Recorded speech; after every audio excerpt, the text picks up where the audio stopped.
Welcome back, everyone, to Zeros to Heroes. On a bit of a sad note this week, no spoilers, but we're going to have some role play tonight that I don't think there's going to be any uh, what do they call it when people like give you the X card?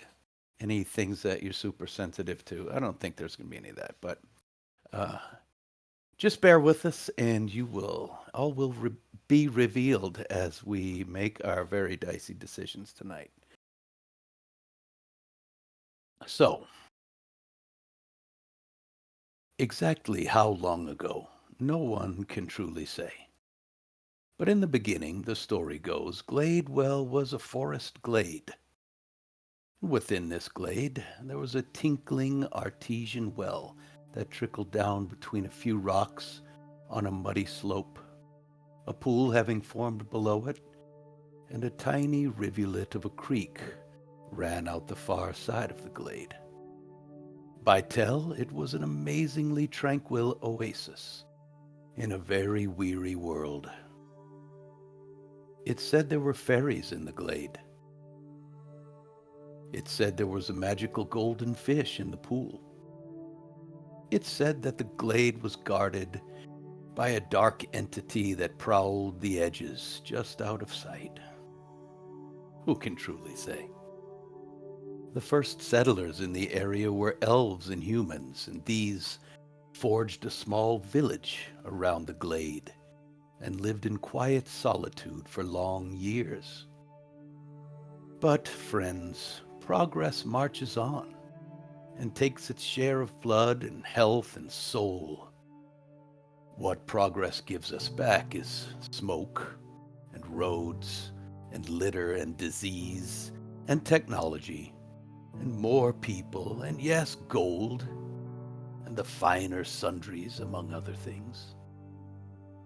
Progress rolls ever forward and onward. What you see now before you is Gladewell as it is today.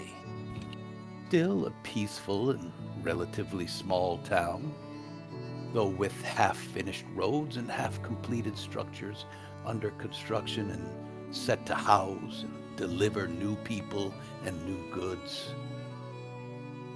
The forest is gone, cleared away for a mile or more in all directions. Why, what else should they use to build this progressive town? The three mills, two of them new, stand along the freshly excavated stream, a series of dams retaining the clear water, allowing just the correct amount of spillage. That torchlight from the porches of new-built homes on the east side of Gladewell now shines across the widened mill pond, lighting the estate walls and their surroundings.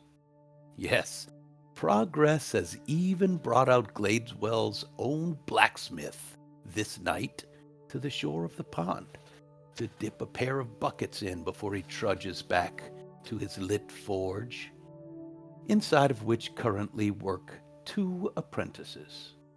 At night, mind you. Will wonders never cease? But now, stretching to the north and then east away from Gladewell, lies a wagon track that leads to the mines.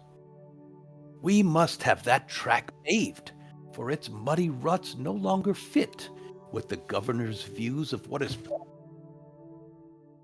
Following these ruts lead us to a day-and-a-half climb into the Iron Seat Ridge, away from progress, away from culture, away from safety.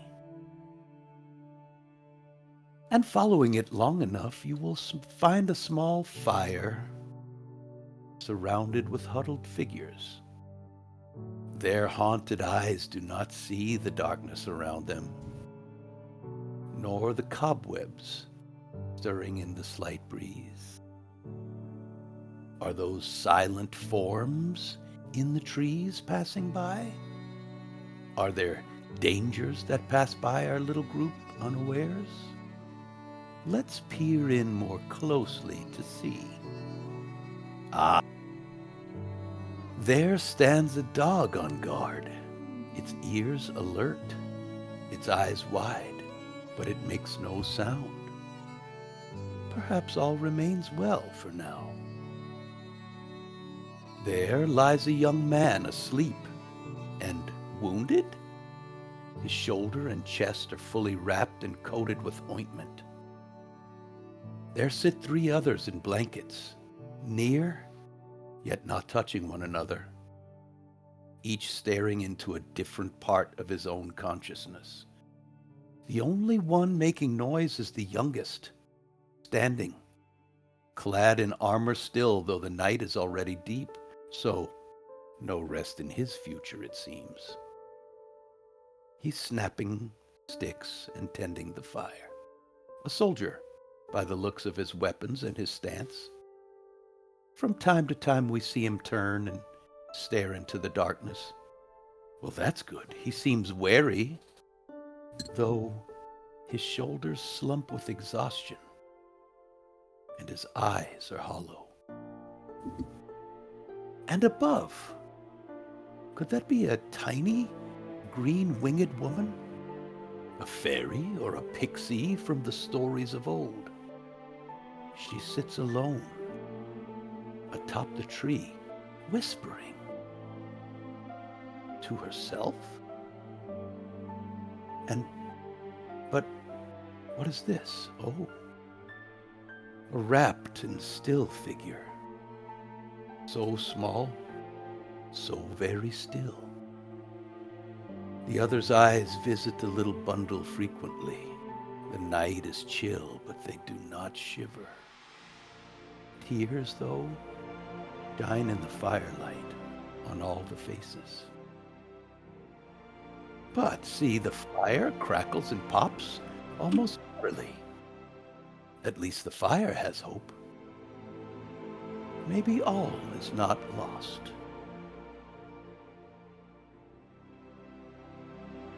Fern,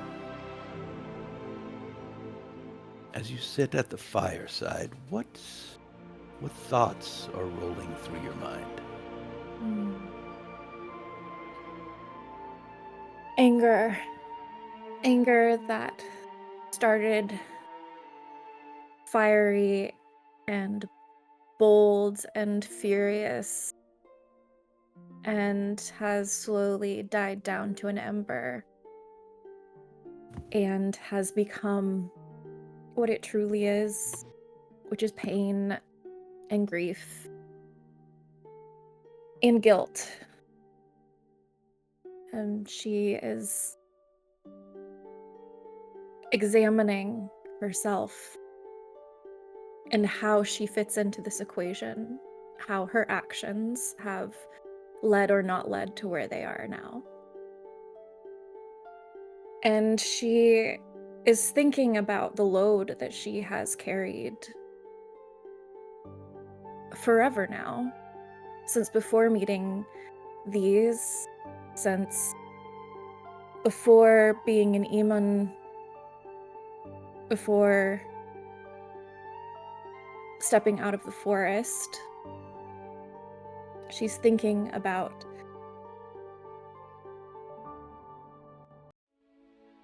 the responsibility that she took on to protect herself from ever feeling hurt again. How she knew that she would be and could be the protector of anyone that she needed to, that she would stand in the way of danger. And how that vow that she made to herself was folly. It was not something that she could uphold. And so, as we are sitting around the fire, all of us in our own world, none of us speaking to each other, Fern is trying to decide how to reconcile that. Where does she go from here? What does it mean if she can't protect those around her? What does that mean for her? Who does she become? That is where she is left this evening. Sitting across the fire from Fern is Sunny. Is Sunny staring into the fire? Staring into the trees, to the dark? Staring at Grim? What's Sunny doing? Sunny is holding Grim tightly to her chest, almost as a comfort, as she stares into the fire, not wanting to meet anyone else's eyes, feeling guilty and ashamed of her actions, and not sure what comes next or what all of this was even for. There's a trickle of confusion beyond the shame and guilt, wondering what does this have to do with them? Why are they not, their group not strong enough to handle things? What comes next, really? The soldier that came with you guys is walking around. You see him stop and stare off into the dark, muttering to himself. You hear the word Kimal on his lips many times. You see his grip white-knuckled on his spear. And you see him droop and hang his head occasionally. But he keeps perking himself back up. He knows what his job is. He checks on Pieta, who's wounded and trying to sleep. But he doesn't talk to you guys. The only thing he's done is to nod a couple times at Sunny and say, "Supervisor." And anytime he does that, she just like shudders and shakes her head. She doesn't want to be associated with that title anymore. what spurs him to say that is just you make eye contact and he acknowledges that. And one of the other points around the fire, we see Stony. Is CC floating nearby? Mm-hmm. And what's Stony thinking about? Stony is thinking about all the things that went wrong. He is accosted by many emotions, ones that he's never felt this strong before. And he is giving a stern look at the fire. And in his mind, he's racing over many different things. And he is trying to compartmentalize the things that have happened. And in times like these, when he's stuck, he tries to look at the world a different way. He chooses to change the way he thinks, the way he behaves. And so he is trying to find his new solution as he stares on.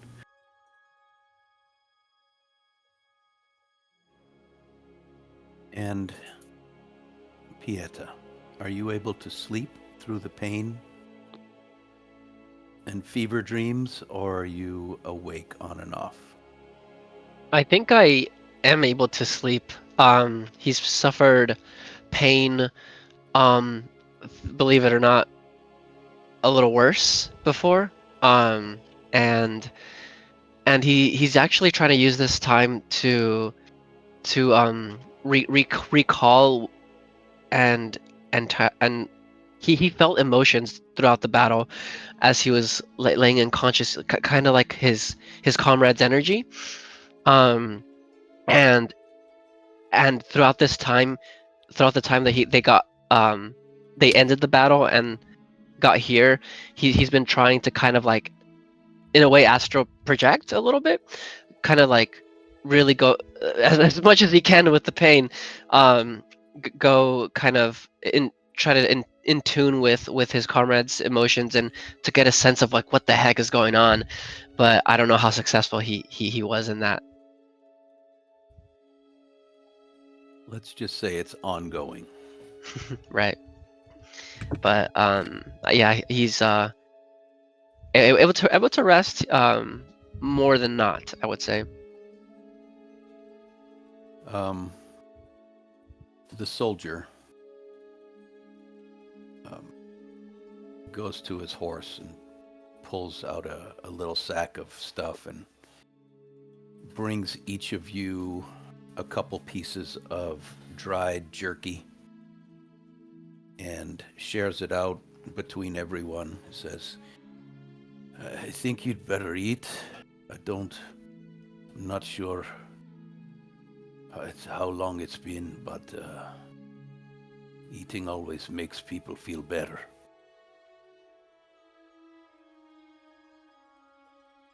And he looks at Sonny, says, Kimal, why do you think they sent?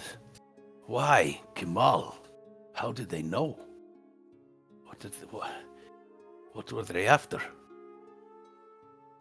Honey shakes her head and looks up at him and says, has anything like this ever happened before? Have you ever been attacked while guarding the wagons? Do we see people along this road? If only we'd known something. If only we'd... But they were well hidden. Very powerful. I do not understand. Was there something in the wagon that... They must know something. Why, Kimal? They have their own minds. And what, one cart? And such a powerful group? It doesn't make sense to me. He looks at you for some sort of feedback. Does Don't- it not? No. Power doesn't make sense to you.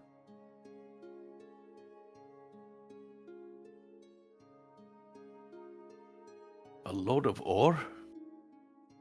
I don't see the power. Why send so much power to take one wagon load of ore? Why send so many to guard it?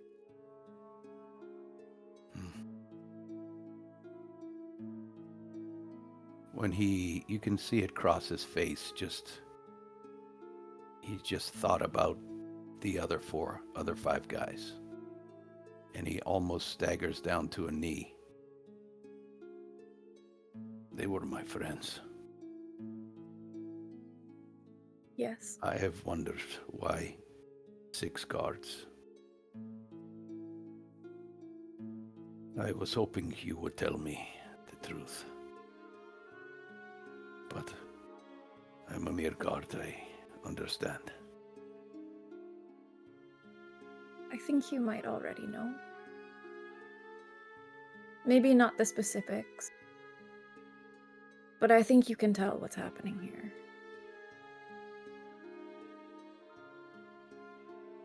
No one has spoken it plainly.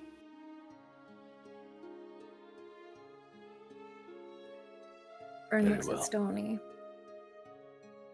He just stands up and continues looking out into the distance.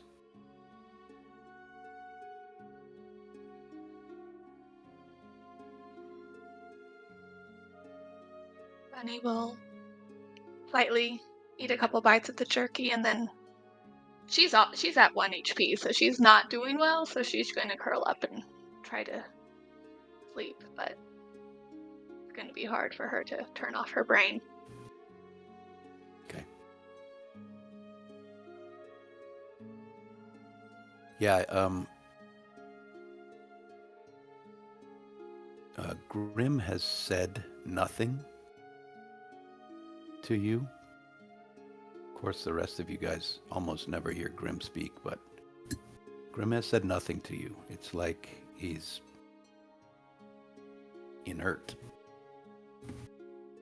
Still tuck him under my arm as I go to sleep like I do every night, but I will say, if you're there, Grim, sleep well. Response.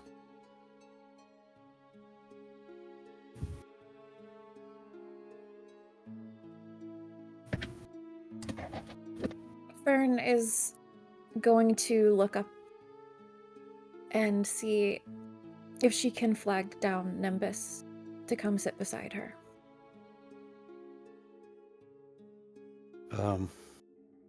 Nimbus whispers down. Could you give me a little while? I'll be down in a few moments. Or maybe a little longer. I can't come yet. Okay.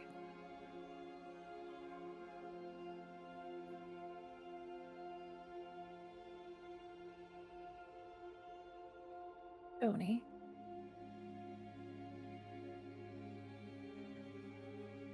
What are Yes. you working on? I'm working on the next thing. Tell My me next idea. Sorry, what was that? Tell me about it. Well, I was thinking, in terms of your prowess, perhaps you might need a little help with your accuracy. So I was thinking, some sort of probability enhancer in some capacity. I know that some forms of magic are able to help track targets, particularly a magic missile, always hits. So if I could somehow figure out how that translates into enchantment, maybe I could make something that could help you. You're going to fix me then. Oh, no, not fix you. I'm going to enhance you. You're already quite capable. I do know this. I never thought I'd heard you say that. Well, things are different now. Things are different. So you compliment me.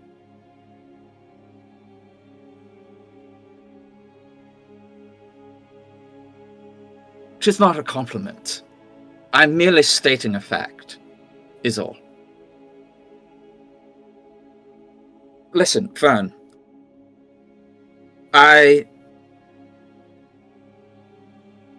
never thought I'd be saying this. But I apologize. I'm sorry.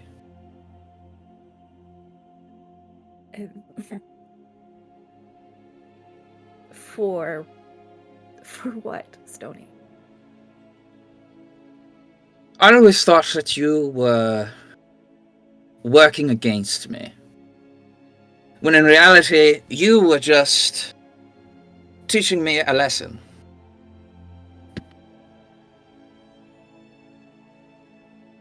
A lesson of what I lack.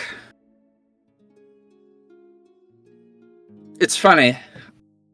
I used to consider myself a genius, but I don't feel quite one anymore. I realize now that I'm a fool. I'm only disappointed that it took the death of my very best friend to realize that. Noni. You're not a fool. Oh, no. No, I'm not. Not anymore, at least. Life gives you hard lessons when you least expect them, of course. You are not a fool. I have met fools. You may be foolish sometimes, as am I, but you're not a fool. Like I said, I was. I am no longer. I see it very plainly now. You will The never be a things fool that- again. Perhaps not. It's a fool's to say that I will never be a fool again. I am just merely working under a different hypothesis.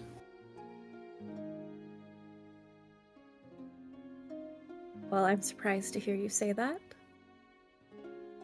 But I can't say it's a bad thing. I should hope not. Are you okay? Am I okay? Am I okay?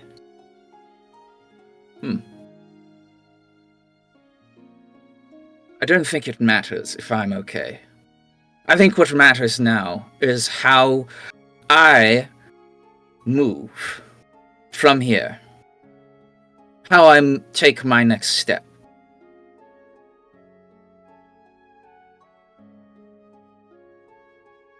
And I think the same should be said for you, too. Yes. I think you're right.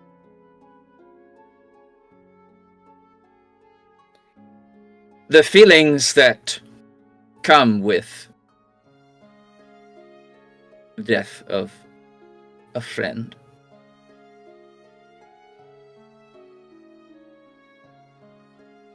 Well, they are one thing.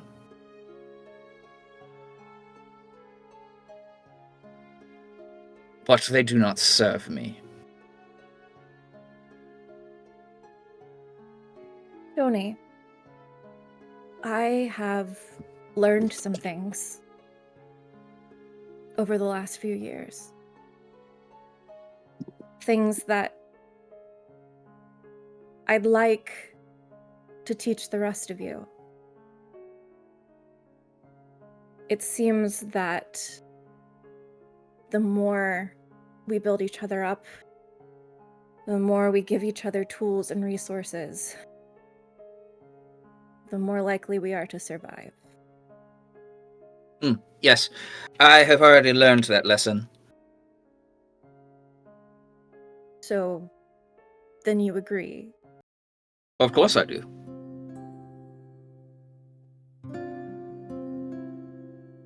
I would like to teach some of what I know to you, and I hope that you and Sunny and Pieta will want to do the same.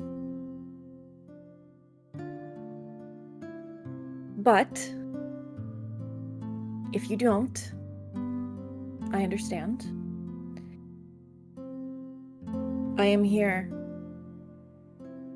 I have whatever I have to give. I'm certain there will be many lessons to be learned from each other. And I hope that you would learn lessons from me.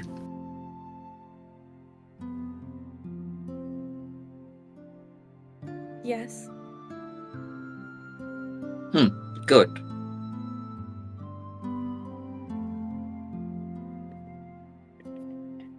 Nimbus settles down next to Fern.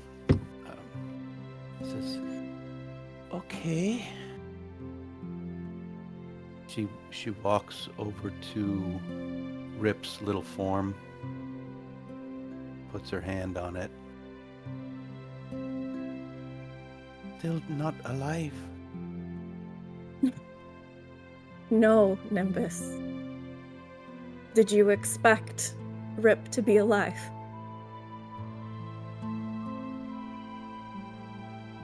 Death is so permanent. I'm not. You mortals are odd. I don't understand how it can be over. Not precisely. Death, yes, semi-permanent. Not always true.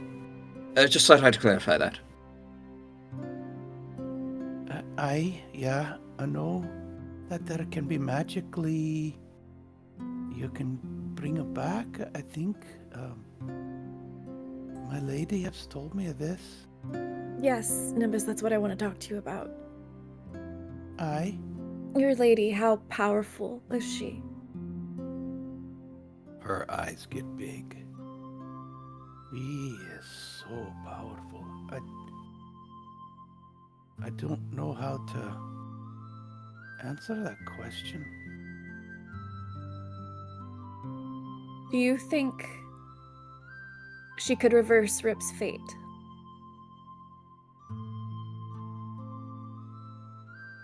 That's a hard one. I don't think she would stoop to put her hands in such a minor inconvenience. And But if we could help give her something that she wants?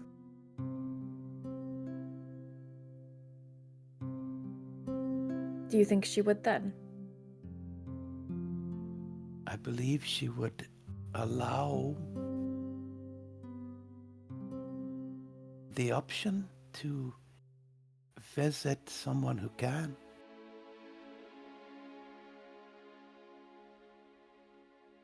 I don't know if you'd want to do that. It's not a place I would go on willingly. It's not something that I think that you would understand, then. Tell me, if you're so certain that you wouldn't do it, tell us why. Why,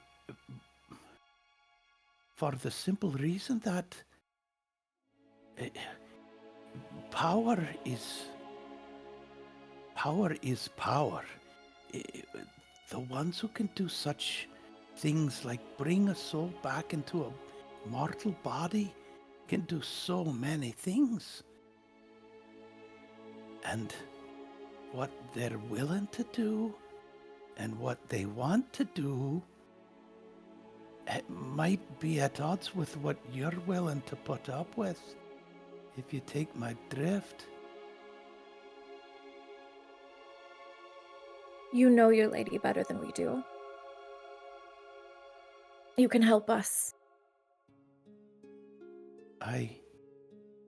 But she'll require something that may be something more than you're willing to give. Well, it would be wasted if we didn't ask. Well then, she's informed me that there is a place you can go and I can perhaps get you there. I don't want to. You understand, I'm not immortal, but I can be changed and and made to wish I were. It's a place that you've got to walk very carefully. You've got to watch your words and watch your thoughts even. And if you step wrong, consequences could be dire. Don't want you to... My lady has made it plain that I can take you where you'd like to go. If you want to bring this wee one back. And what would she have from us in return? Well, it's not what she wants necessarily at first. It's what they want. She won't. My lady Aphathil only would like to speak with you, but the road to find her it's dangerous. It's long, perhaps painful, but it doesn't lead directly there. There are stops along the way. And the first stop is the one I would take you to with our little friend. How long is I this know- journey? Journey itself could be short, but the gathering of what I'll need to cast this ritual, I'm not sure how long it will take. I will say this. Minds are clearer in the morning. And I would curl up with my friend here, and she reaches over and pulls the dog's tail. Spend a night resting and thinking. I see you rolling your eyes at me. Lass, I've been around a long, long time. Thoughts are clearer, heads are clearer when you're not super tired. Yes, Nemes. You're right. Do you think that I have not known grief or tiredness or pain? Aye, I can see it written across your face.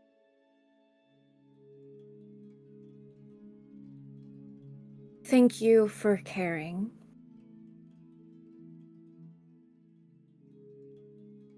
We will be fine. I owe you something. And if this is what I can do for you, I'll do it.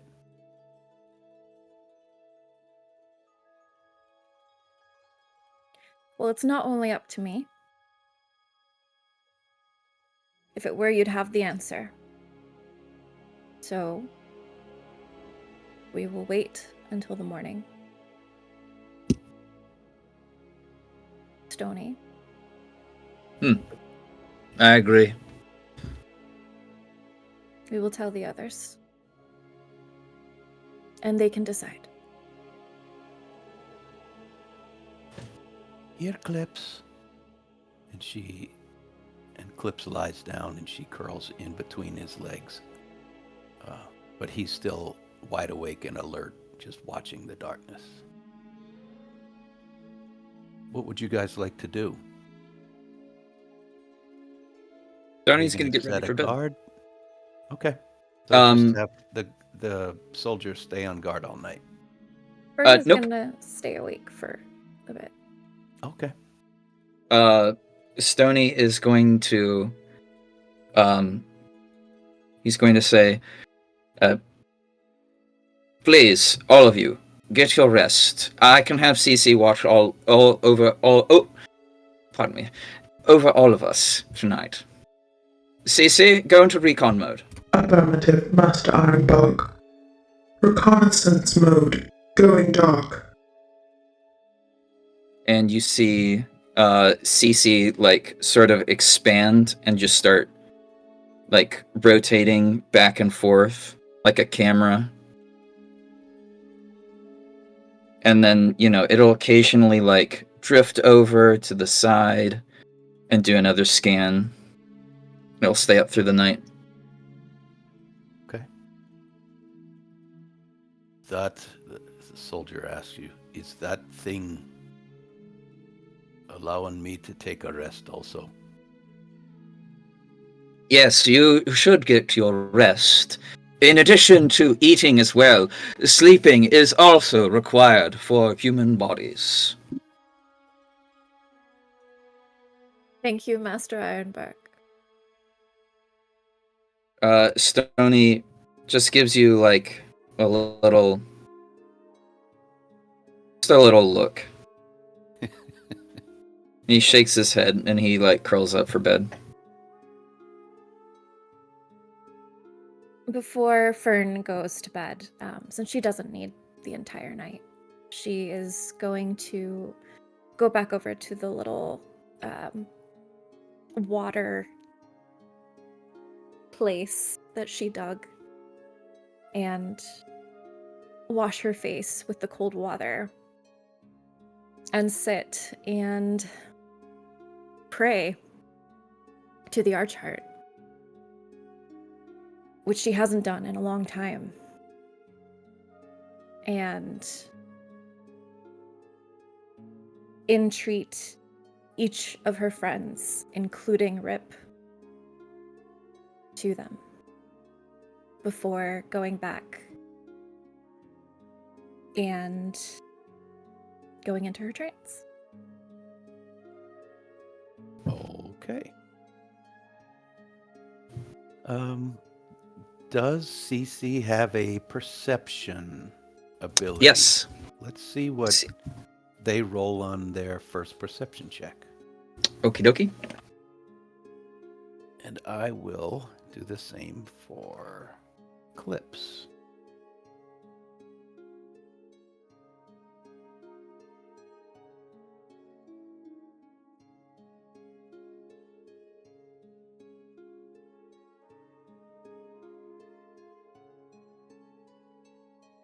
That will be an 11 to start with.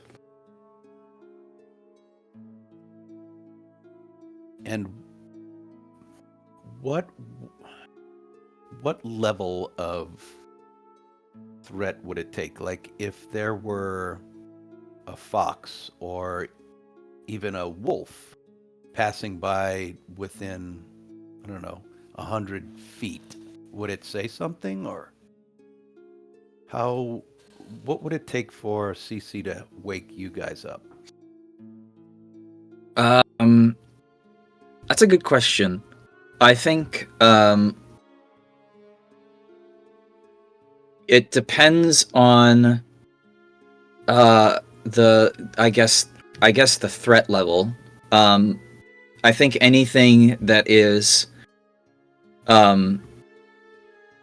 small and unassuming probably wouldn't get its attention, but anything probably like medium-sized, like I don't know, a giant spider maybe, it would probably wake everyone up. Okay.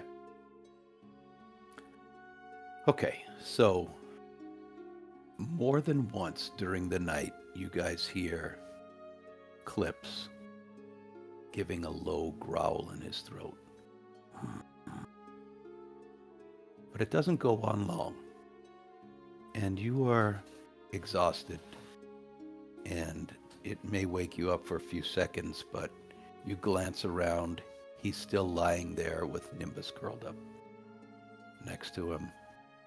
He's not standing up and bristling or anything. So this happens more than once.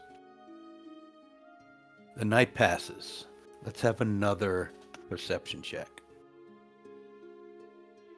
for CC. Okay, that will be a 21 this time. Nice.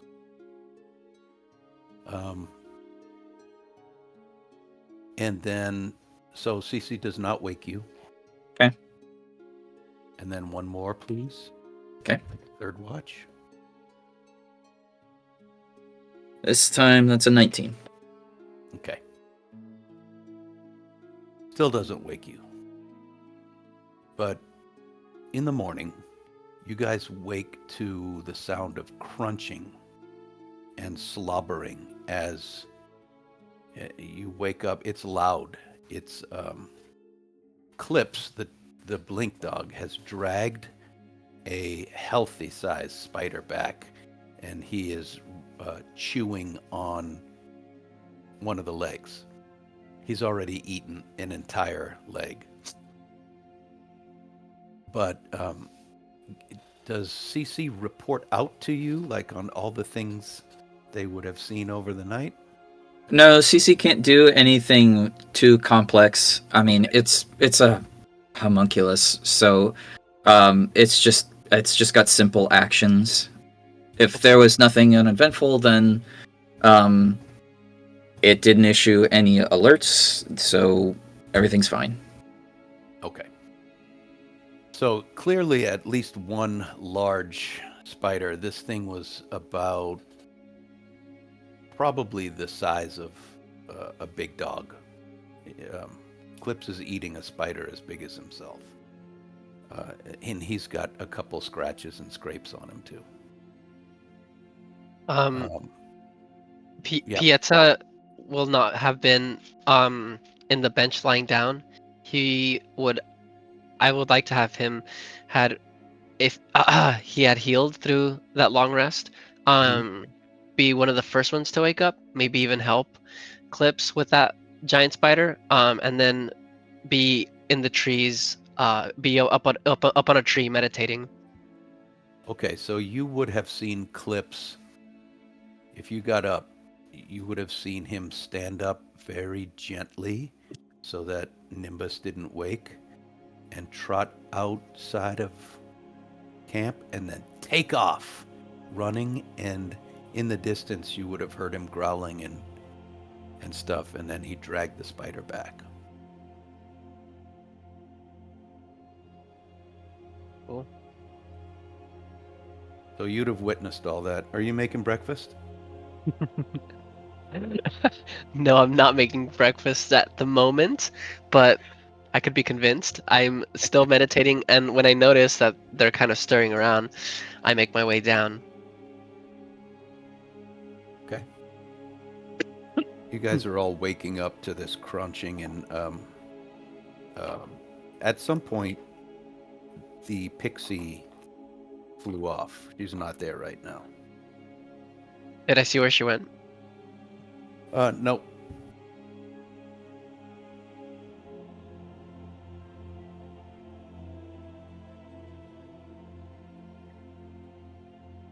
So everybody's I awake now. eventually make my way back and say, "Good morning, everyone. Who's up for some breakfast?" I don't know if I would use the word good, but nice to see you up and about again. Thank you. It was a odd experience. I felt a lot of raw emotions and saw glimpses of things. What Um, sort of things? Mostly in colors, but I think I got the gist of what's going on. But I don't want to um talk about that immediately in the morning. I just want to kind of say hello and check up on you guys, see how we are faring this morning. We're faring. Nimbus has some news for us that we can talk about after we eat, but we should eat. Sunny.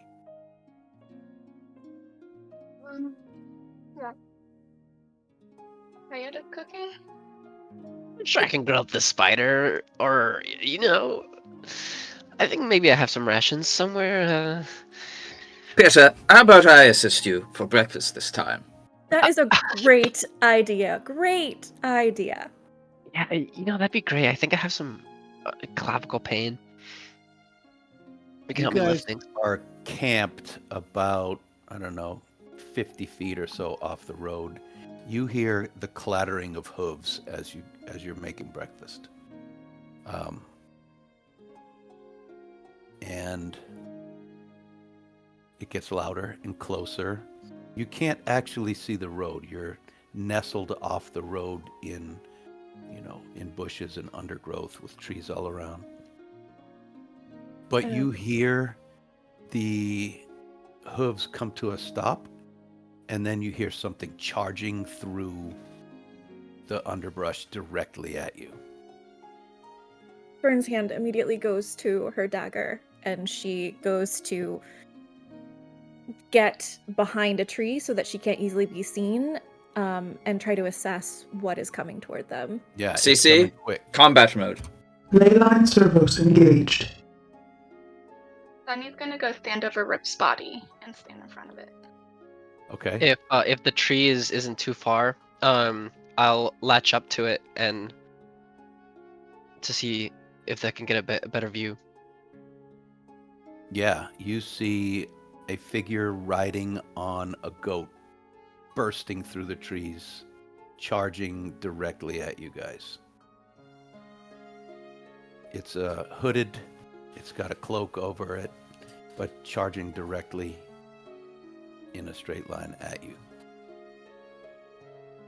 Pocket? I don't feel menacing energy. I don't think.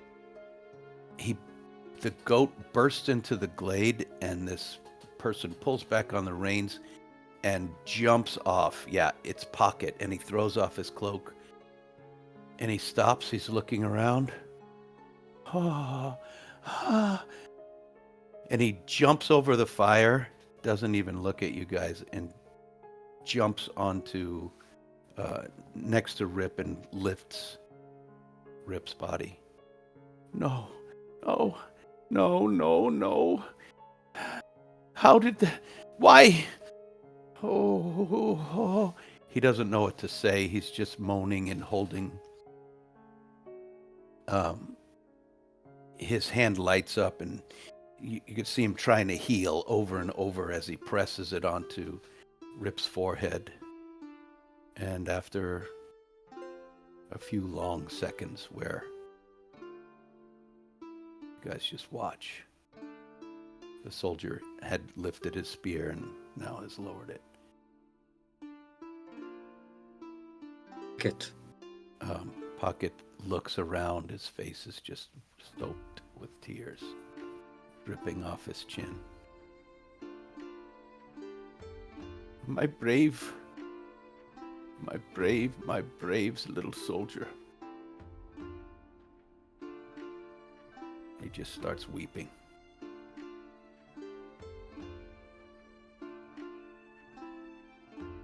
Well, Sunny's gonna, because she's nearby, she's gonna put a hand on Pocket's shoulder and be like, I'm so sorry.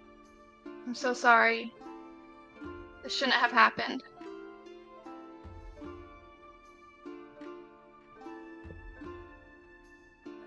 He slowly pushes himself up to his feet.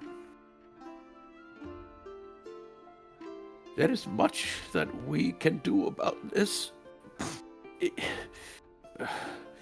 Would that I had the power of my own to fix this problem. The nearest temple is many days' ride from here. I don't... who did this? Breed. Kumar. Did you see their faces? Yes. Yes. Pocket, we were accosted by bandits on the road. These were not your normal bandits. Ones very powerful, enough to cast a spell to cast Fireball, of all spells. I've only seen it done a few times in the Lyceum. I never thought that I'd never see... Excuse me. Who would send a war mage on the road, this road of all roads? What is there for them? What? Please tell me everything. I want to see their faces. I want to find them. I know. And we do too. But hasty decisions will not bring any peace right now. Haste. I've been on the road for hours, as fast as I could. I'm so sorry I couldn't be here quicker. I only got the message 4 hours hence. Bucket, did Rip tell you anything about why they came back? What do you mean? Came back from where? From learning from the druids. Oh. Yes, of course. They were here to investigate why the giant spiders were all around. That is all, and to pacify them and send them on their way, hopefully. Yes. It is linked to that. Rip was doing what they were meant to. It was never supposed to happen. My brave little one. But we have a friend. We have Nimbus, who is grateful to us for Nimbus, nursing. the tiny green... Yes. Well, where is she? She will be back. She's going to speak to us this morning. And She can cast this type of spell and restore our dear Rip? Nimbus cannot. But her mistress, it seems, might. And, well, that's not up for one of us to decide. It's for all of us. So when she returns, we can hear what she has to say together. Creature You're saying from... there's a Sorry. spell that can bring back someone that's been gone for days? Yes. It is a very... It takes much energy and much work to... It's a costly, expensive venture, but it can be done. And I could get someone to do it, but it would take a while. We'd have to find the proper temple and our poor child would have to come with us. Yes. It can be done. And the sooner the better. I believe... Kimal is closest. We could risk going to Kimal. Iman is a sure bet, but that is much farther away. Weeks. Yamal is who we faced. Rip faced. Pocket. Kimal? Yes. Kimal? What business have they? What business? What is... A powerful mage from Kimal? Pocket, have you ever heard of Broomstone? Yes. What has Broomstone to do with this unfortunate situation? We thought it strange that so much interest was placed into Gladewell. Armored carts, guards, heavily armed. As it turns out, Gladewell is a hotspot for Broomstone. I believe that is what they were after. Do you mean to tell me that all of this investment in our fair village is simply about an ore that can be developed in our mines? That does not make sense to me. Does it not surprise you? It can be made in other places. Why here? No, Pocket is right. Pocket has a point. I do believe that there is something else going on here, but I am not quite certain. Is it? I thought I didn't really understand the conversation, but isn't it more to do with the ley lines and the energy source within that chamber that they were talking about? Lines? I don't Yes. understand what they are. Well, they are concentrations of the weave as they meander across Alexandria itself and hold magic across our plane of existence. But why? I do not understand all of this. I will say this, though. Kimal is the nearest place with temples. And should we take the venture to bring Rip to Kimal, we may also find the perpetrators of this horrible, dastardly deed.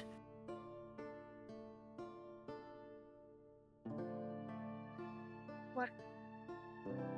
I still think we should hear out Nimbus.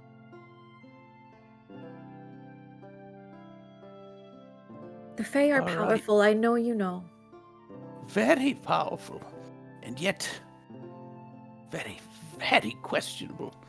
I hate to hand his soul into their... The Fae make decisions based on things that we cannot comprehend.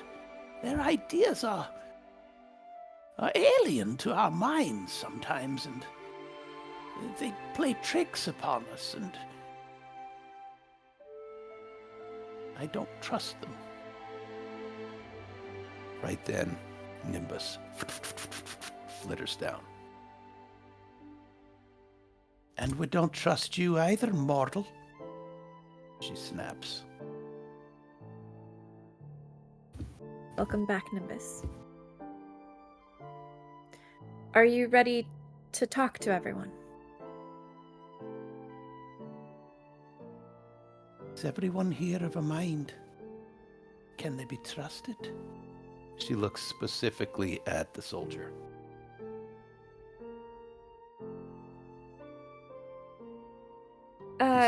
He says, I can be trusted enough to slaughter the ones who killed my friends. My entire night was filled with their faces and the blood. All I want is retribution. Retribution. Yes, a useful feeling. Well, I'm afraid what I have to say may not be amenable to everyone, so I shall tell you. My lady has offered us a ritual that I can cast with the right ingredients. A ritual that will take us to a place, the ones that can bring Rip back.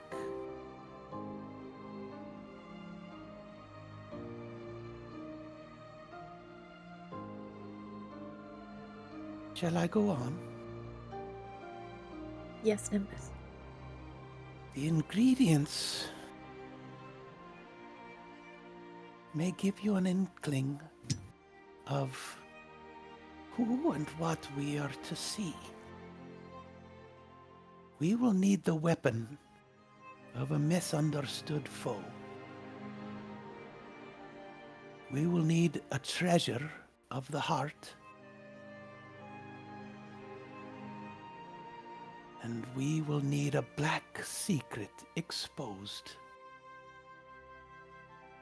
With those 3 ingredients, I can perform a ritual to take us to those that may be able to aid us. Their names I will not say. Right. May be able to aid us if we are to unravel this riddle you set before us.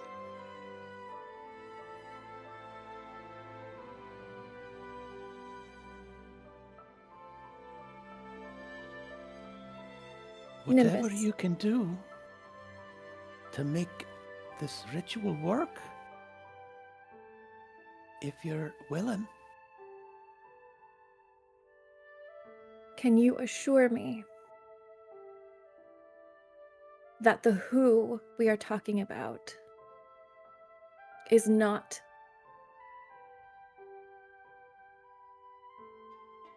the Spider Queen or any that follow her? I can assure you. I can assure you that. At least, I can assure you of that. Okay. My lady hates the Black One, and we'll not say her name.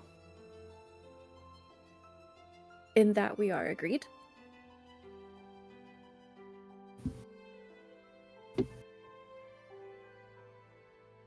I am willing.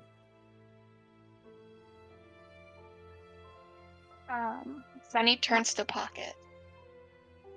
You mentioned finding a temple in Kimal and bringing Rip back that way. What would need to happen in order for us to go that course?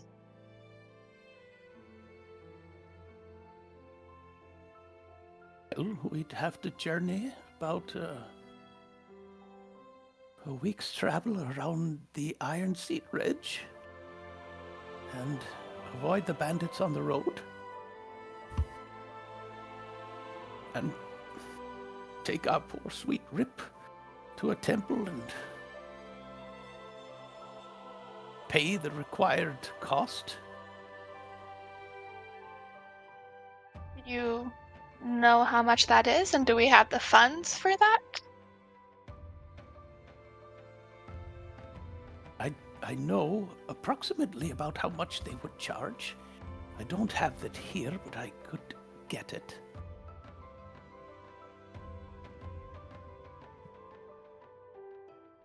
Do we think that we are safe there? In Kemal?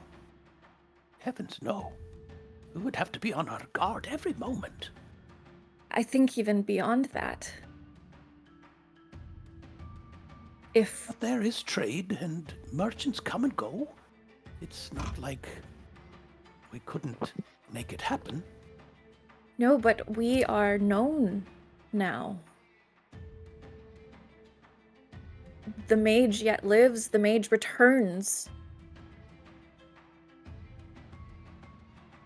They know that we have knowledge. Maybe we could disguise ourselves. It's all I can offer. It's all we could go to Amon. It is a safer route, but much longer. We could go to Amon. I'm sure they would take care of us. I mean, I think I'm sure. You are right, though. If we were to disguise ourselves, I mean, perhaps it could give us more knowledge about what's going on. But I must tell you, all of you, that either of these options are not going to be easy, and they are going to be dangerous.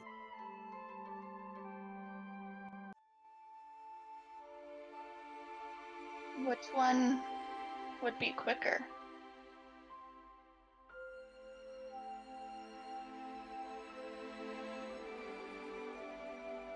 Well, Nimbus speaks up. Well, if we can find the correct ingredients, mine could be right quick. If we decide, if we understand what we need. It's a bit of a puzzle, but I'm sure we could put our heads together. Yeta like jumps down and's like, all right, guys, I think I've had it. I think we need to decide and move quickly. I think time is a luxury. So I think I'm gonna just say we should call a vote. My vote is for Nimbus's plan, as they both seem like they have their pros and cons, but time is of the essence. So let's go. Let's get to it. What should we do? I think Nimbus's plan. I agree.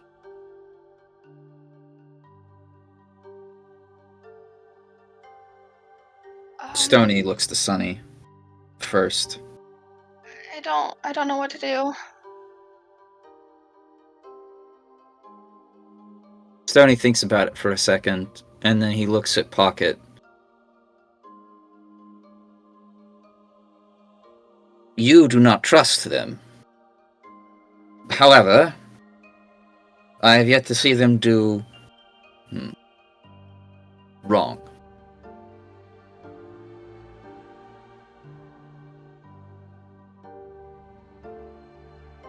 And whether we like it or not, Nimbus's mistress is as tied up in all of this as we are. Yes. Meeting her serves two goals. I agree. I say we go with Nimbus's plan.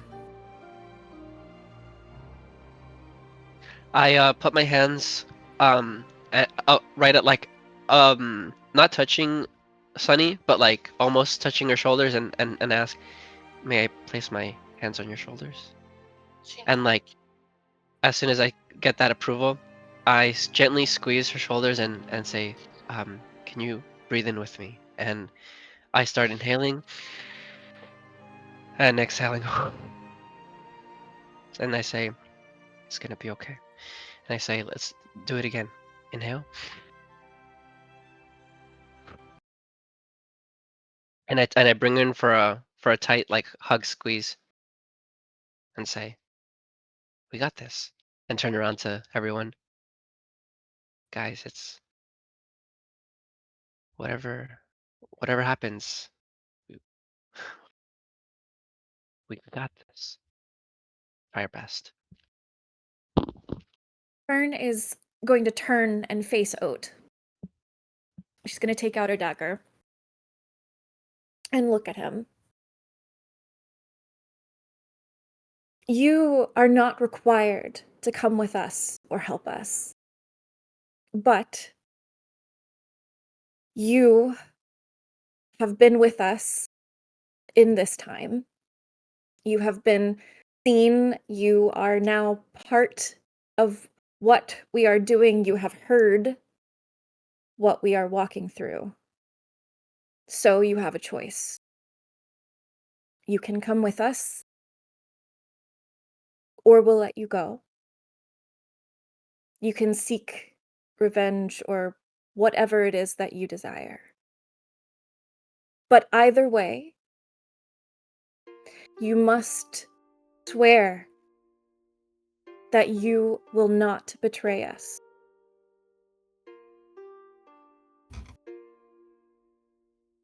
Supervisor, he looks at Sonny.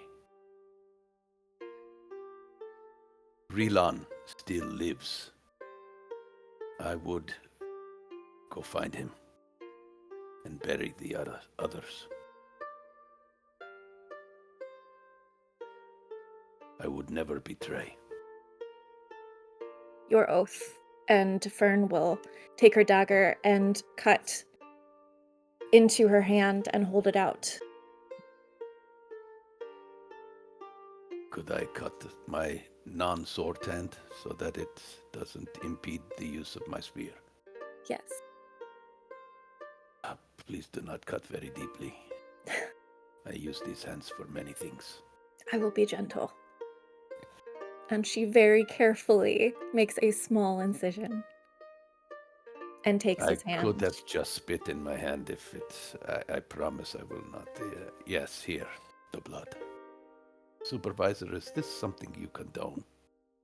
This is not a usual practice. I never seen. Well, yeah, I don't know. Yeah. And what do we do now? Do we spit the blood or? No. No. Your oath is made. Go find your Yes. friends. You're well. You're cared for. Yes. My horse is rested. I will go. I wish you the greatest of luck. With friends like these, perhaps you shall fare better than I. He swings up on his horse and supervises. Oh, one more thing. I walk over to him on the horse and I pass over 10 gold pieces. Thank you for What? what you've done. Supervisor. And he takes his horse and runs off. Oh, wait, before you go. Oh, yes. Can you tell us, where was our destination? Like Gladewell. Yes, but where specifically? Well, we always take the ore down to the governor, and it is inspected and moved toward Iman from there, is what I understand. So we were to go to the governor's then? The wagon was. I usually deliver and then go to the tavern. The soldiers in town in Gladewell would have taken custody of the wagon from me and brought it to the governor. Thank you. Be well. May the wind be always behind. He nods one more, supervisor, and takes off. Sonny. Rim turns to you and says, "You're a fucking supervisor. Act like it." I don't want that position anymore. But also, I hug Grim a little tighter. Thank you. No problem. So, you have 3 things to bring. A weapon of a misunderstood foe, a treasure of the heart, and a black secret exposed. Nimbus sits on Clip's back and guides him as she starts drawing a big circle around the campfire and asks you not to step inside or on what she's drawing.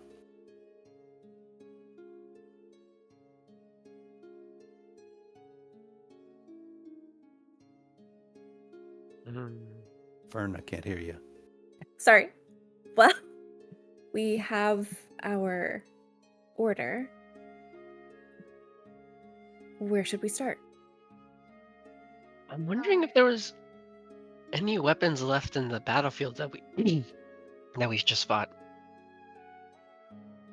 Well, That's hours and hours away. That's where the soldiers headed back to. Just kidding. It's like 7 or 8 hours away from you at this point. I think first we should concentrate on the meaning. So, like, who could possibly be a misunderstood foe? Can anyone be misunderstood? I mean, we're all just human. Well, I guess not. Everyone's just human. There's some giants. There's Fae. There's this, you got goblins. You got. In my Hmm. experience, most foes are misunderstood. Pocket speaks up and says, I believe that it has to be your foe, not just any foe.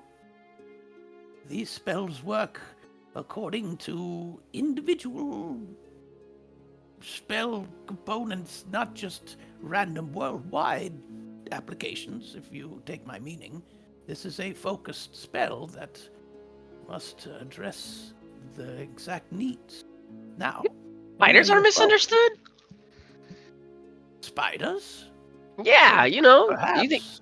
Because we got one kind of laying down right there. Maybe, like, we can take their venom or, like, their claws. I don't know. I'm just spitballing here, guys. I do already have spider venom collected. And you see Clips looks over and kind of stands over the spider.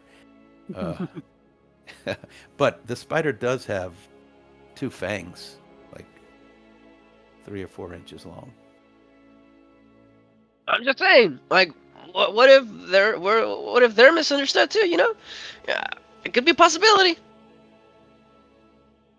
Not a bad idea, because technically they've been attacking us, but probably just to protect themselves too. Misunderstood. I think we should work under this hypothesis.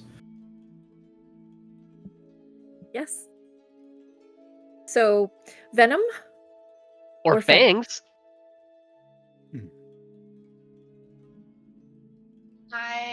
Sunny will walk over to the spider body, reach out a hand and pet Clips on the head, and then take out a dagger and just start slicing off the fangs.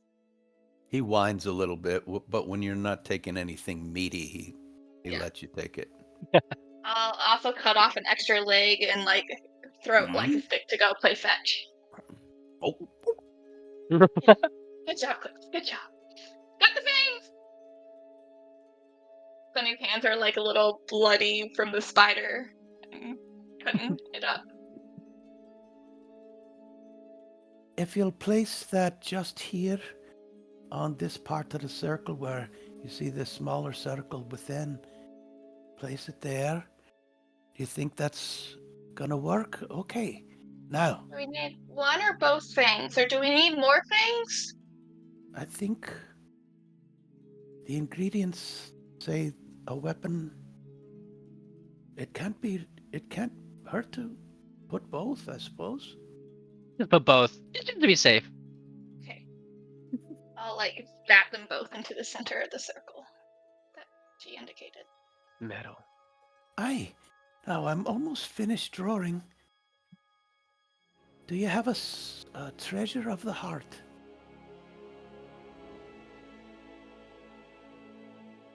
The treasure. Or do one of you have a black secret you've not spoken of? What constitutes that? I'm kind of an open book. You guys know all about me. I shall produce the black secret. Whoa. Aye, then come stand right here. You take the second small circle within the big, and when I give the word, you can speak your secret? I suppose that's how it works. Now all we need is a treasure of the heart. Nimbus, I'd rather you not... What was that, Sonny? Would we get the treasure back? Oh, I believe the spell is going to consume. These are gifts to those who will pull us closer.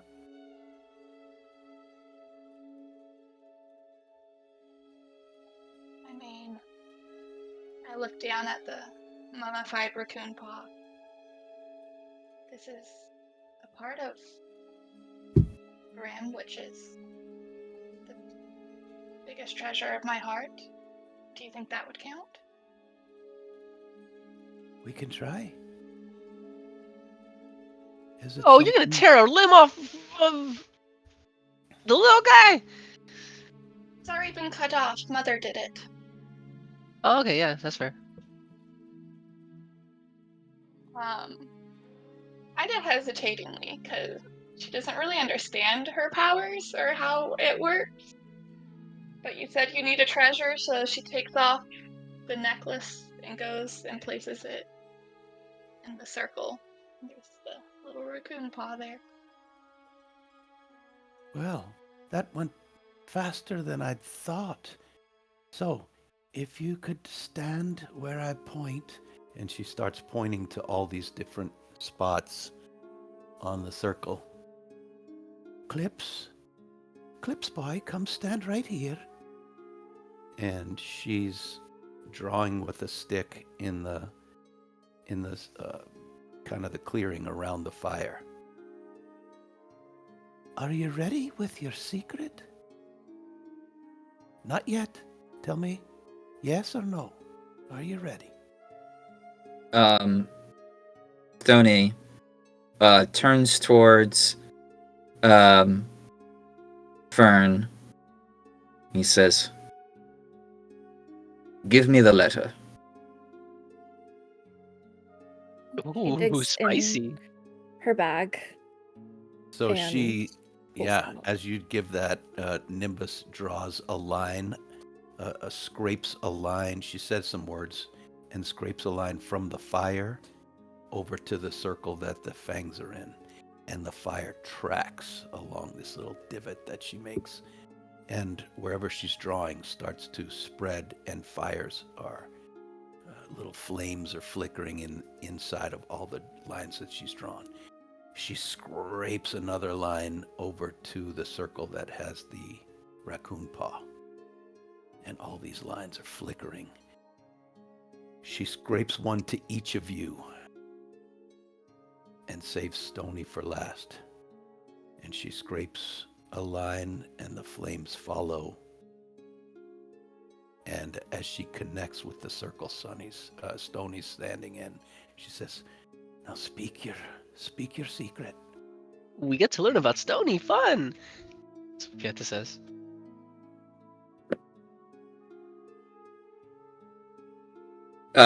Unfortunately, Peter, this secret shall not be fun. I have been hiding something from you. From all of you. What?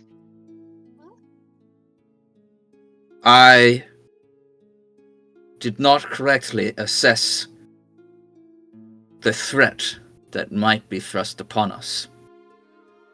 You see, this letter here was tacked to the barn door a few days ago,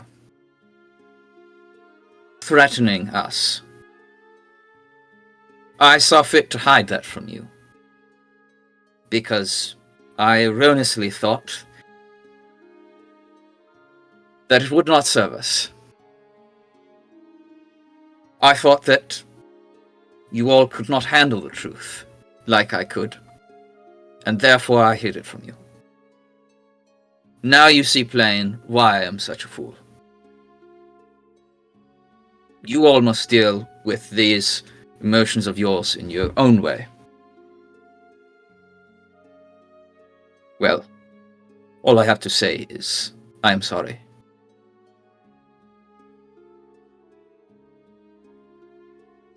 As he speaks the words from the letter, the flames shoot higher, although they're not burning you guys. And they shoot up all around everyone, obscuring your vision. And then they drop down, and you are no longer where you were.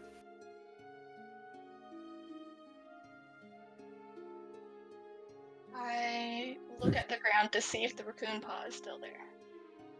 Nothing from the circle is there.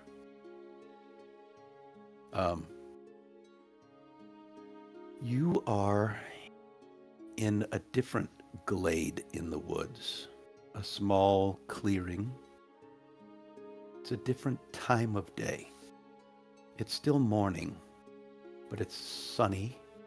Um, there's an opening in the trees, and there is a small, well-maintained path that leads directly into the dark woods. The path is lined with little white flowers.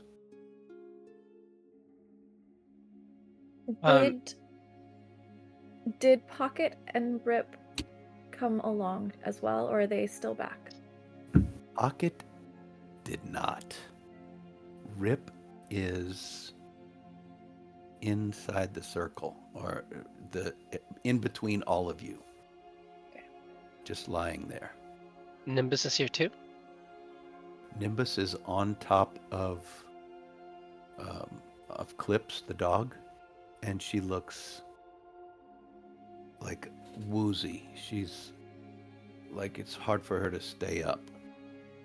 She's depleted. Nimbus, are we in a safe zone slash territory right now?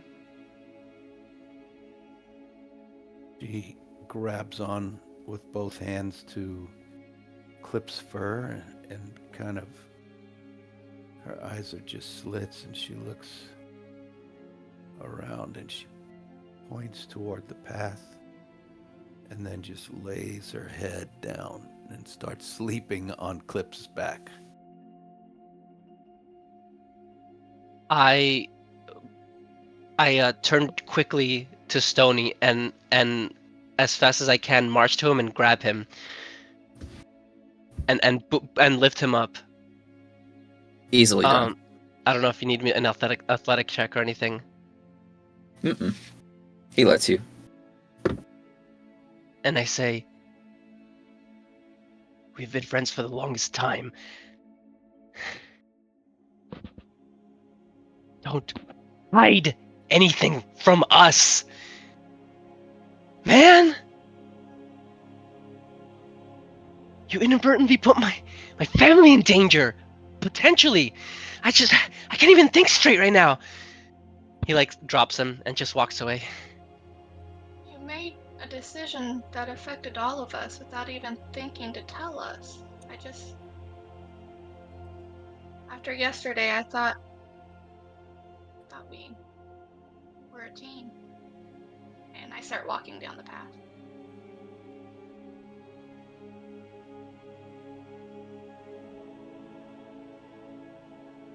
He wasn't the only one who knew.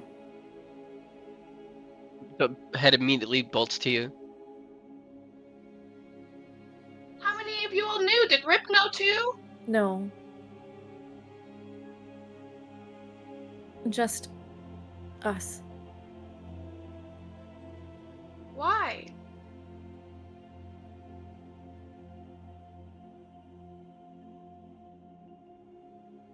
We thought we could handle it on our own. Why else? It's always about control, isn't it? I But thought we were by wrong. controlling the information passed along to you all, I could control how well we worked together. I wanted to tell you, Sonny, I'm sorry. If something happens to my family and I wasn't able to warn them, they don't even know. They could have gone somewhere. They could have done something. We could have told them. I know. And I hope I passed a message along to someone who should be protecting them. I can't guarantee it, but I trust it. Yeah, this has been like heaving, trying to control his emotions this whole time, and it gets slightly just the slightest bit better when he hears that. But he goes from feeling all this like rage and an emotion into just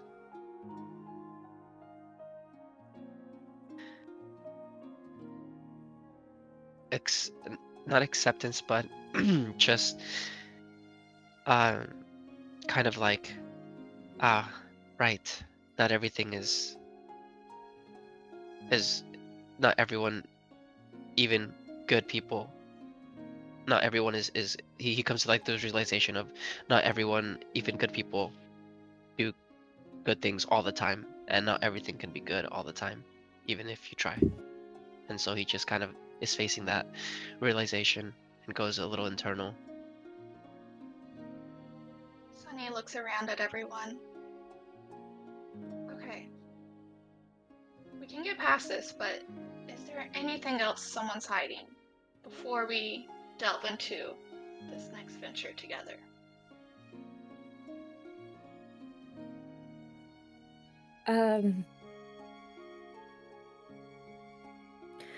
Well, I suppose you should know.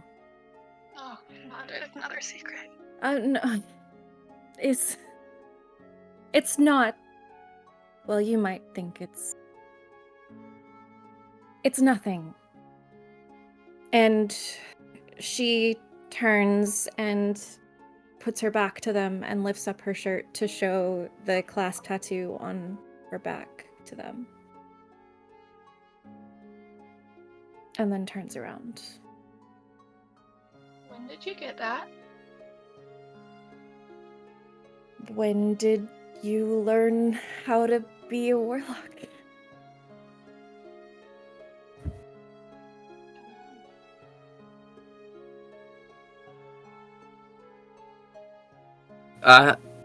I'm sorry.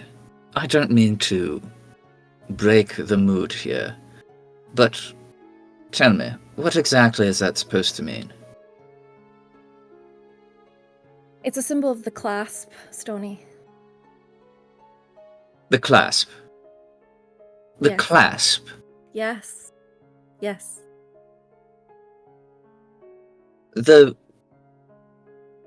Wait, what? Are you pulling another prank here? I'm quite confused. Because if you're pulling a prank here, I assure you it is not funny in the slightest. It's not a joke. It's not a prank. The clasp is not real. It is. The clasp is a boogeyman, told by their mothers to their children to scare. You're not kidding, are you? No. Does this look like I'm kidding, Stony?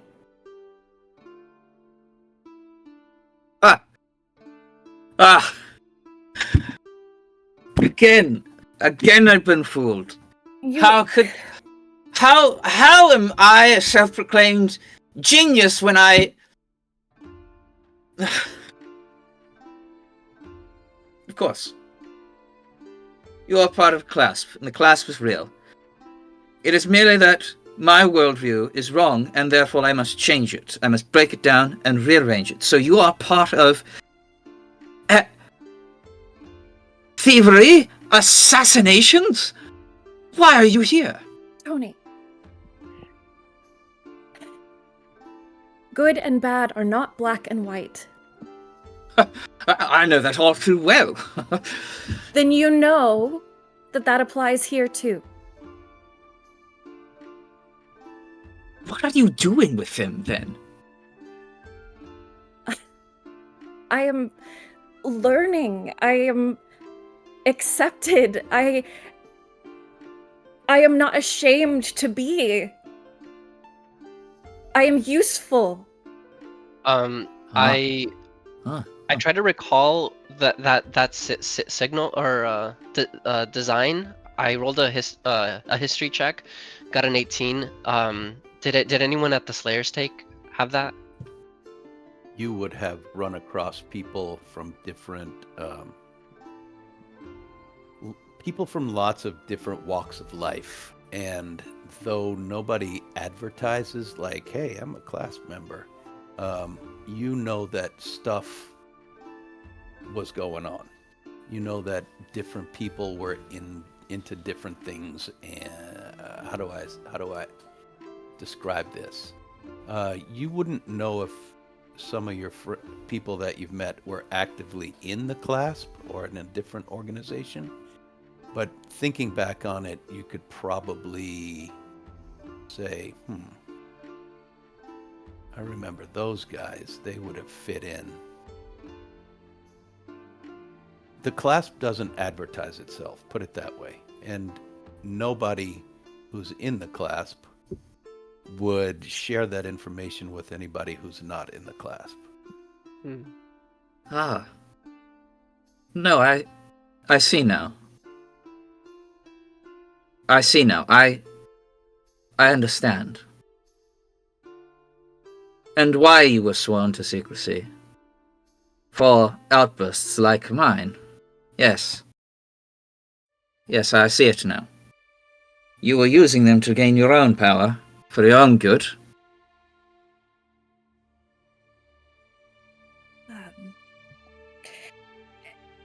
It may have started that way, yes. And I do still think that there is good that can come from them. They are not inherently evil. They cannot collapse what keeps them afloat. They must maintain order. But at least they are taking from those who are too powerful and giving it to those who have none.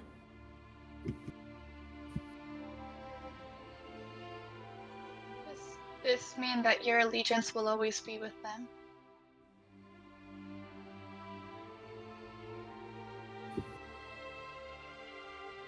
My allegiance is to myself, though I would never say that.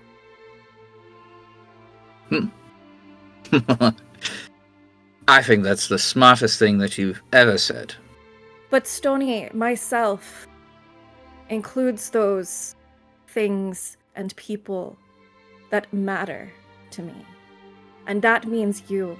And you as well, Sunny, and Rip, and Pieta.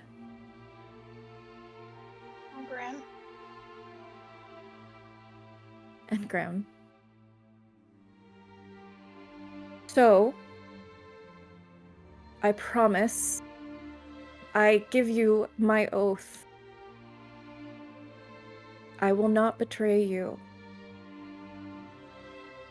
in my own interest or in the clasps. But I will teach you what they have taught me.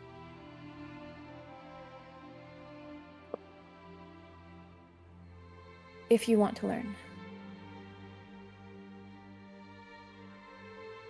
I mean, I'm always down to learn new skills. But you must promise, you must understand that you cannot share this information with anyone. No one. Not your parents, your brothers, your sisters, your friends. No one. My life depends on it, and if they find out that you've shared it, yours as well. So, please. Is this like an initiation?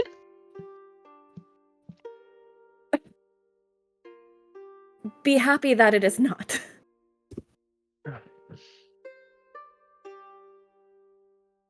Yes. I should also say, I don't expect any of you to be friends with me, especially after what I've done. But I will assure you, you have my word, that my ambitions is your own. Should you desire more power, I shall give it to you freely. I trust only myself. But I trust myself to know who to place my trust in. And though we have been together for a short time, I've always known you all to be capable. Quite capable. One that rivals a self-proclaimed genius. I will enhance all of your abilities, and I will fight for whatever it is that you desire. Though I do not expect you to be friendly with me, I would hope that you would at least tolerate me, At least for the time being. Yeta's holding back like a cheesy grin because that kind of actually really moved him. And he looks around at all of them. All right. From this moment forward, we work together as a team. No more secrets amongst us. That's how her eyes fall down to Rip. That's how accidents happen. And I don't want to see anyone else hurt. And she sticks out her hand. Agreed?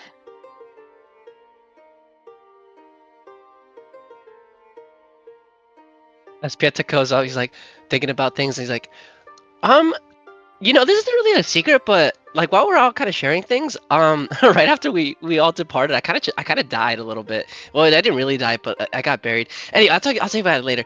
Anyways, I agree. No more secrets. Not that I held any. Okay. Grimm's paw goes on top and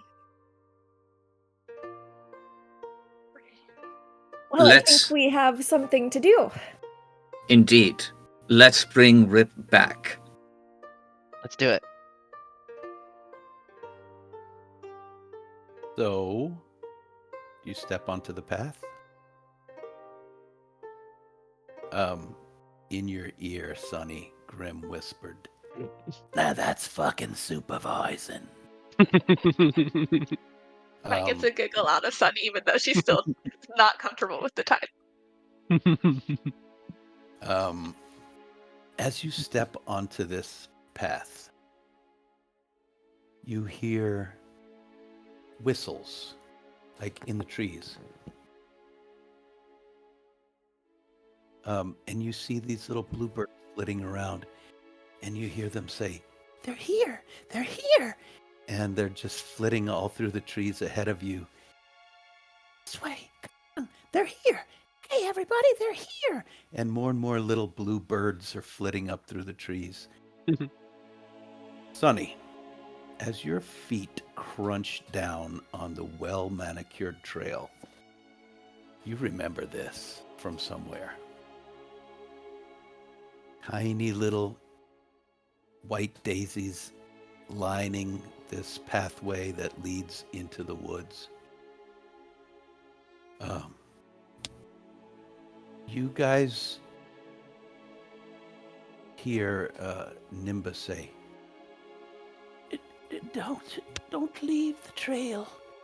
Stay on the trail. No matter what, stay on the trail." And she's fighting to stay awake. And Clips is not going first. He's letting you guys go first. How is the light out? Is it dark out or is it? It's daylight, but when you walk into the forest, it's dappled sunlight just shining down.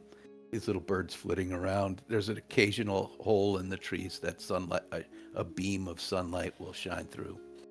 But nothing like pitch black. Nothing we can't see. Not pitch black. You said Sunny's been here before? Is this...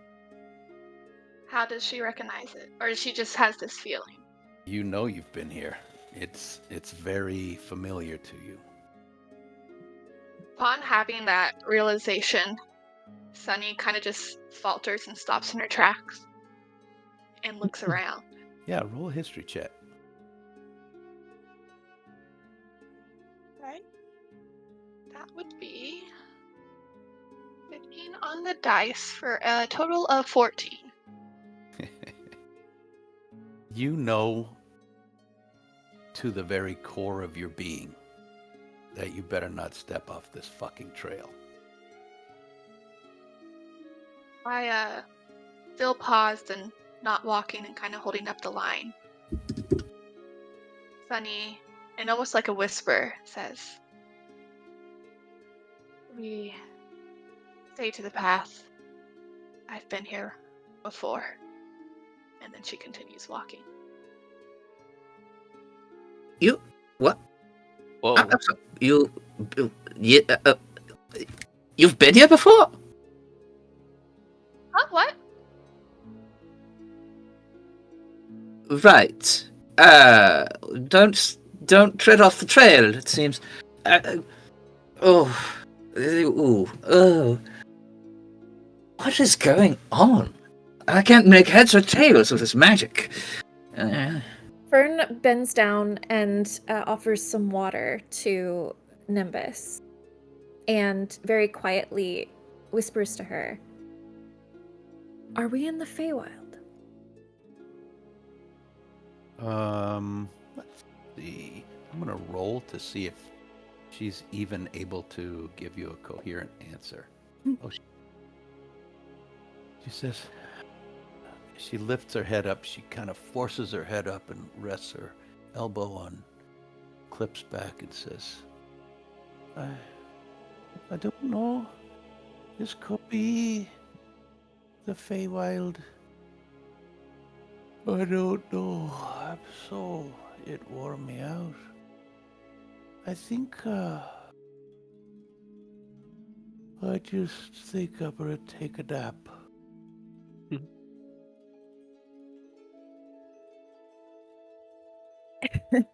And Fern is gonna kind of like grab onto the back of her clothing to try to make sure she doesn't fall off and just kind of walk alongside them. Sure. You walk down the trail, and there is a row of trees and bushes that the trail runs directly into that are covering the trail.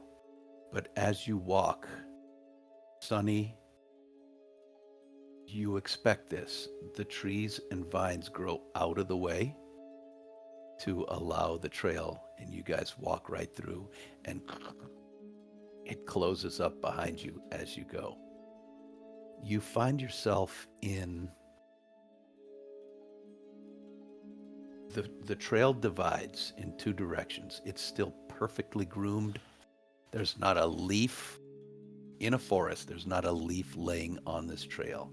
It's just gravel lined with beautiful little white daisies along the edges, but it splits in two directions. And you can see off a little farther down, maybe 50 feet on, those two directions split off in another two directions.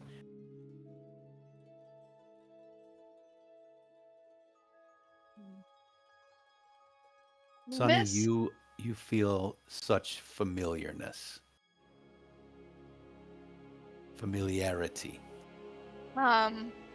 using that scent and using more of the sensation of the familiarness, am I able to use that to like guide us towards the correct path? Sure.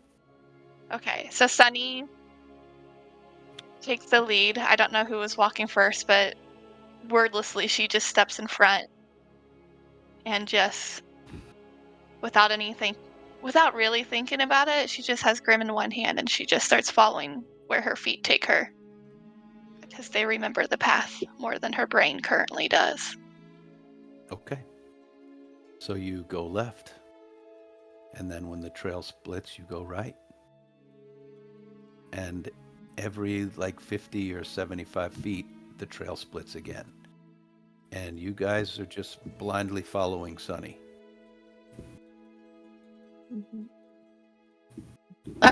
I'm sorry. Did we? What is going on? Ugh. I'd like for everybody to roll a survival check.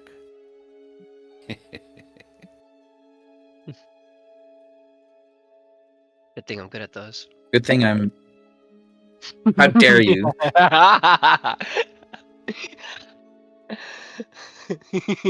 Aren't you actually good at those? Yeah. Oh, It 12, doesn't 12. work if you're actually good at them. Well, apparently not, because I got rolled a 12. Mm. An 8 with the multiplier 4. Apparently, I'm really good at them because I rolled a 14. That's what you get. Okay. I rolled a Rolled an 18. 5. Oh, 8 and 5. 18. I know, a 12. 18. Got it. You guys, after 20 minutes of walking down this, it feels like every bit of it is exactly like the bit you've been on before. You can't tell the difference. It's just lefts and rights over and over and over. And Sunny's walking straight like she knows exactly where she's going. You guys feel like you've been here before. You feel like you've turned in circles. Um, you feel like you're walking on the same path that you just walked on 3 minutes before. And this goes on and on. Say, didn't we pass by that stone earlier? It has the same sort of moss that has lain over it. I know I've passed by that one. Is anyone else seeing this, or am I the one that's going crazy? Yeah, now that you mention it, Sunny halts for a split second, turns back to look at the crew. Her eyes are kind of like glassed over, like they're not quite focused. And she says, "We are in the right direction," and then keeps walking. oh, I trust her. Tony, can you please roll an investigation check to see if that is the same stone? Okay, well that's a 23. It's exactly the same stone. But that's the same. I'm sure of it. I'm sure that's the same. No, Stony. We have changed markedly. Yes. Nothing makes sense here. This is a different place. Perhaps this is some sort of illusion. Maybe. Wait for me. he Pieta as Pieta walks past Tony, he like taps him on the shoulder. He rolled a 16 on his investigation check and said, "This is totally the same stone," and then walks to Sunny. "Hey, Sunny, wait for us." Okay, she can't really notice us. Anyways, let's keep going, guys. Well, maybe that's what they precisely want you to think. Stony, maybe I trust Sunny. So Well, of maybe course. can you turn off your brain for just a short while? Impossible. We don't want you going mad scientist on us, man. Come on, let's just follow Sunny. I am not mad. Why would I be angry? That's a saying, as in like you're going crazy. You know? Is it the same stone? Is it not? Peter, I must advise you not to call me crazy. I am not insane. I am quite sane. In fact, I have always been sane. I'm merely changing my... As you're saying this, a buzzing starts to catch just the very faintest edge of your perception. And as you guys walk, it gets louder and louder and louder. You've been walking for maybe an hour, and the buzzing is now intense. It feels like it's coming from everywhere, but Sunny doesn't seem to be hearing it. She's just walking. And you see that same stone 4 times, 5 times, 6 times. And I would like for everyone, the buzzing is so loud, so intense. It's so hard to focus and concentrate. I'd like a constitution save from everyone. Does Sunny need to make a Save? Yes. Saving throw. Oh shit. I forgot to mark 17. which ones are mine. Hold on. 17 as well? Okay. Yeah, 13.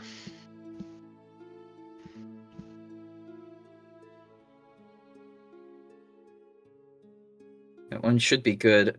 Okay. Then that is one. Okay, perfect. So...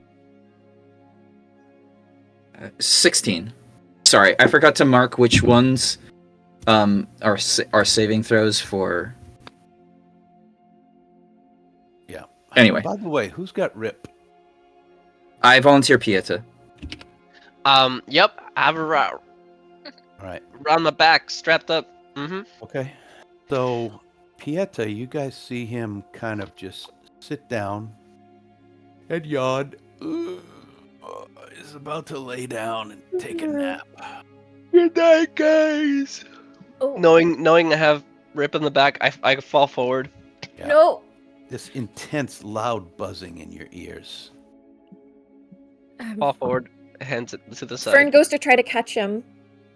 You can catch him. Uh, I'm trying to Pieta? sleep. No. Pieta, Stony, Mm. a song. What's a song? A song that you all know. What? A song. You think I know songs? Yes. I can sing. Oh, goodness. Sing me to sleep. Give me a lullaby. No.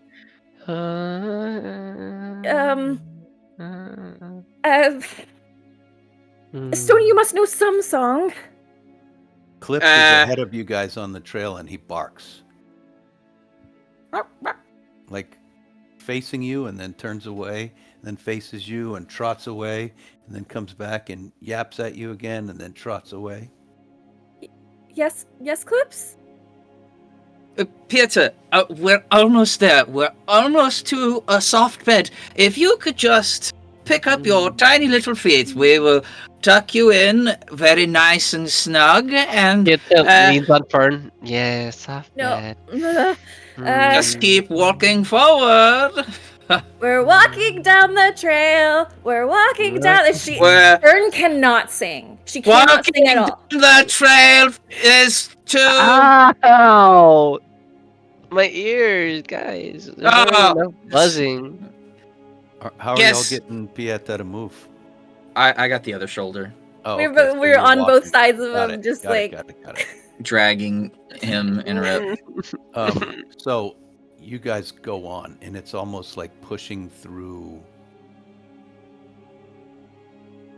The buzzing in your head feels like your skull is going to crack open, but Sonny just keeps walking. It's so loud and painful, it's hard to take.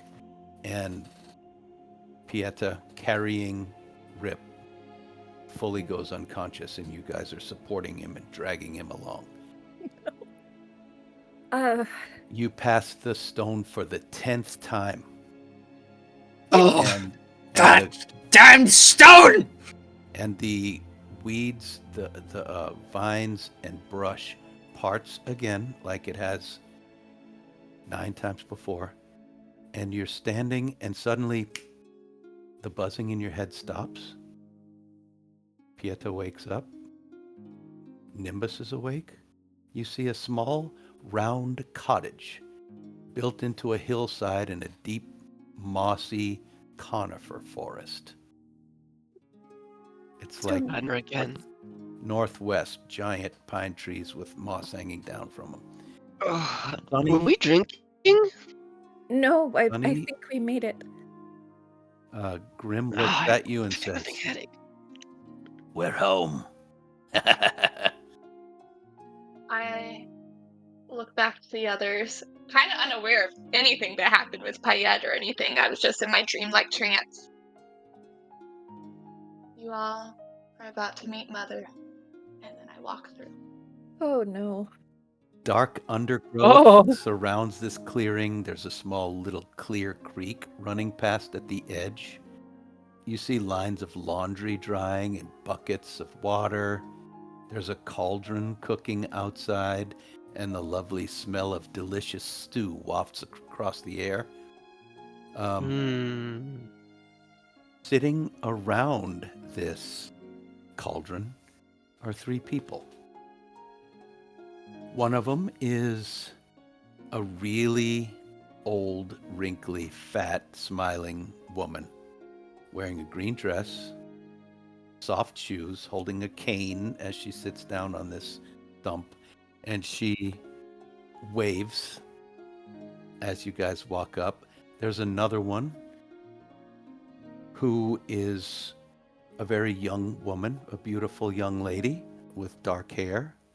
And there's a third one with green skin, tusks chewing on a thigh bone of an animal, and dirty and stringy hair, and just starts laughing and points her bone at you guys and laughs to see you walking up.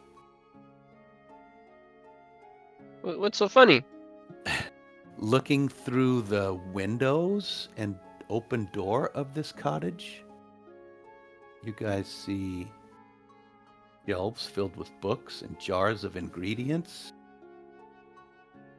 But on the edges of everything, you see small, blurry, white-faced children in dark robes, hiding, ducking away as you look in their direction. Dark eyes, white faces. They seem totally blurry. And when you look at them, they're gone. And that's the scene that we're going to leave as we end tonight's episode. Sunny has come home. Oh, no. Whoa. Thanks for watching, everybody. This has been Zeros to Heroes. We have another game on Friday nights called Twist of Fate, and it's right here on the same channel at 7 p.m. Central Time. And hopefully you'll join us for all of our Dicey decision games moving into the future. And we got some fun stuff coming up, and I hope you had fun. Thanks, folks. Good night. Bye-bye. Good night. So you sound like little like Blue's Clues.